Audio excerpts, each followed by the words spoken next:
एक बार फिर से पूरा भारतवर्ष एक गौरवशाली इतिहास का साक्षी रहा। जी हाँ, आज 17 जुलाई के दिन माननीय प्रधानमंत्री नरेंद्र मोदी के हाथों और रेलवे मंत्री अश्विनी वैष्णव भी उपस्थित रहे।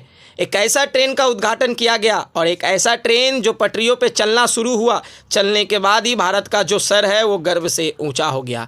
महज कुछ ही देशों में ऐसी ट्रेनें चलती है, लेकिन अब भारत भी उन देशों को टक्कर देगी। जी हाँ, मैं जिस ट्रेन का बात कर रहा हूँ, जो स्क्रीन पर आप लोग देख रहे हैं, पटरियों पे दौड़ रही है और माननीय प्रधानमंत्री हरी झंडी दिखाकर आज ट्रेन का उद्घाटन किए। इस ट्रेन का नाम है हाइड्रोजन ट्रेन। ये ट्रेन को चलाने के लिए ना ही कोयला का जरूरत पड़ता है और ये ट्रेन को चलाने के लिए ना ही डीजल का। ये ट्रेन हाइड्रोजन से चलेगा। अब आखिर हाइड्रोजन से कैसे चलेगा, ये पूरा चीज़ आपको अभी दिखाऊंगा और अच्छे से समझाऊंगा। लेकिन उससे पहले बता दूं, ये ट्रेन जो है हरियाणा से सोनीपत के रास्ते में चलेगी। कुल टोटल 10 डिब्बे हैं। तकरीबन 2500 पैसेंजर एक बार इस ट्रेन में सफ़र कर पाएंगे और जिंद स्टेशन से इस ट्रेन को फर्स्ट टाइम हरी झंडी दिखाई गई। फिलहाल अब भारतवर्ष के हर एक लोग का कहना है कि हमारे राज्य में भी ये ट्रेन कब दौड़ेगी। फिलहाल आइए इस ट्रेन की विशेषता को हम लोग जानते हैं कि ये ट्रेन कैसे बनकर आज पटरी पे दौड़ रही है, इसको बनाने के लिए क्या क्या लगे हैं, इसकी सुविधाएँ असुविधाएँ क्या होगी और यात्रियों के लिए ये कितनी सुरक्षित साबित होगी। आइए पूरा ग्राफिक डिजाइन के जरिए आपको अच्छे से समझाता हूं।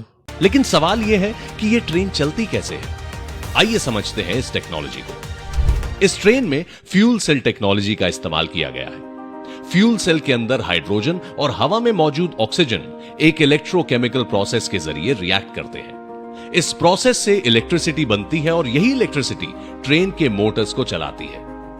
इस पूरी प्रक्रिया में कोई डायरेक्ट कार्बन एमिशन नहीं होता।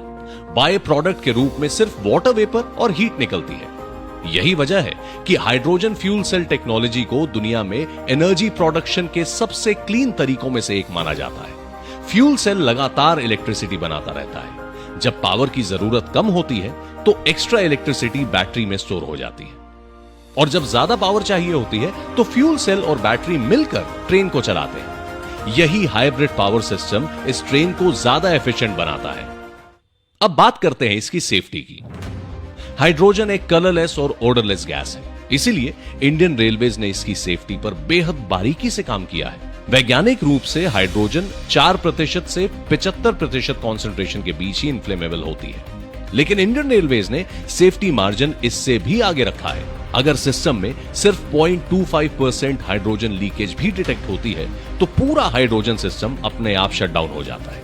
इसके अलावा continuous ventilation system, hydrogen leak detectors, smoke detectors, heat detectors, flame detectors और ऑटोमेटिक शटडाउन सिस्टम जैसी कई एडवांस सेफ्टी लेयर्स इसमें दी गई हैं। अगर किसी कारण से हाइड्रोजन सिस्टम बंद भी हो जाए तो बैटरी ट्रेन को कुछ समय तक सुरक्षित स्थान तक ले जा सकती है। नेशनल ग्रीन हाइड्रोजन मिशन को आगे बढ़ाती यह हाइड्रोजन फ्यूल सेल ट्रेन सिर्फ एक नई टेक्नोलॉजी नहीं है, यह विकसित भारत की उस सोच का प्रतीक है जहां इंडियन रेलवेज सिर्फ भविष्य की रेल टेक्नोलॉजीज अपना नहीं रही, बल्कि उन्हें